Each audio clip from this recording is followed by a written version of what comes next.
Hi, Ben here from Trident Fly Fishing, and today we're going to be reviewing the brand new for 2021 TFO Mangrove Coast.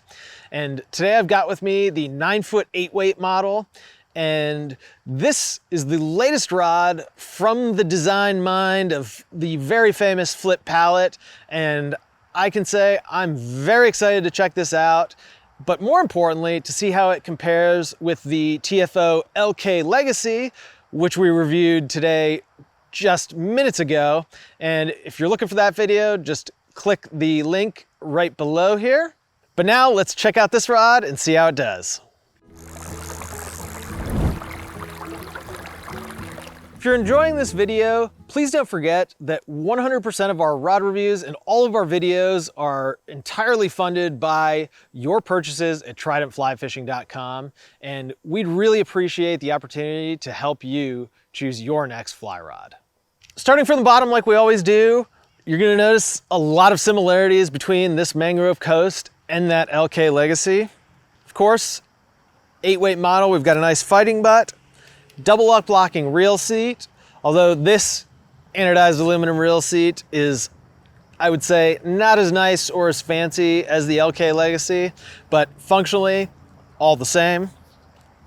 And this goes into a pretty standard full wells grip, exactly what you'd expect from TFO and pretty much everybody else on a 9-foot 8-weight. TFO does add some composite cork at the top, so it'll give you sort of a tactile point here. If you move your thumb up a little bit too far on the grip, maybe it'll tell you to stop, or maybe it's 100% there for looks. I'm not really sure. That moves into a nice sort of navy royal blue blank. I actually think this is a nice, handsome looking rod, especially for the salt. That color just gives it sort of that salty feel. Then of course, we've got these nice alignment dots that we really like.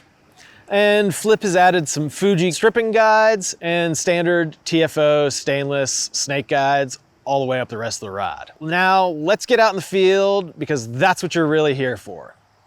Starting at our first saltwater distance of 40 feet, this Mangrove Coast just gives you a lot more feel than the LK Legacy did. It's more accurate and just a lot more fun to cast at shorter distances. Moving on to 60 feet, I felt like versus the LK Legacy, the Mangrove Coast didn't give you quite as much accuracy, but that slight drop in swing weight just makes it a more fun rod to cast. Sure, you give up a little bit of middle distance performance, but it's a little bit lighter and just gives you that better feedback. Last but not least is 80 feet, and like its brother, the LK Legacy, this Mangrove Coast wasn't the greatest rod at 80 feet, although overall I'd say it was slightly better despite its softer overall flex.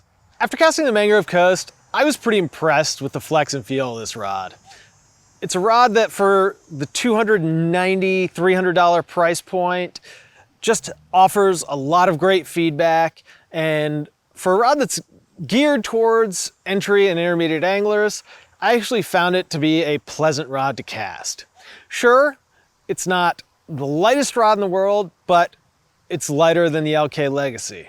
It's not the highest performing rod in the world, but you wouldn't expect that at this price point. Overall, I think TFO did a great job on the Mangrove Coast, but unfortunately, I feel like this rod's gonna be a little bit overshadowed by the LK Legacy, which people are gonna associate with the much better BVK. But if you're watching this video and you're trying to decide between the two, you should definitely go with this one. It's just the better rod overall. Now onto our Poseidon Score. Up first is accuracy, and this rod is pretty good in close, not the best at 60, but still usable, and picks up a little bit of steam at the 80-foot distance, and I'm gonna give it a 7 out of 10. In terms of components, this rod doesn't feel as nice as the LK Legacy, but it does have those Fuji guides, which are a little bit better, so I'm gonna give it another tie score of 6.5 out of 10. Up next is distance and power, and while this rod is supposedly a softer, more moderate rod, it actually casts better than the Legacy did at 80 feet, and I'm gonna give it a 6 out of 10. Up next is grip, and this grip is basically identical to that LK Legacy and therefore gets the same score of 8 out of 10. Up next is looks, and I actually quite like the looks of this rod. It's got that nice blue blank and that sort of saltwater feel, and while it's not a Scott or Winston, it's pretty nice, and I'm gonna give it a 7.5 out of 10.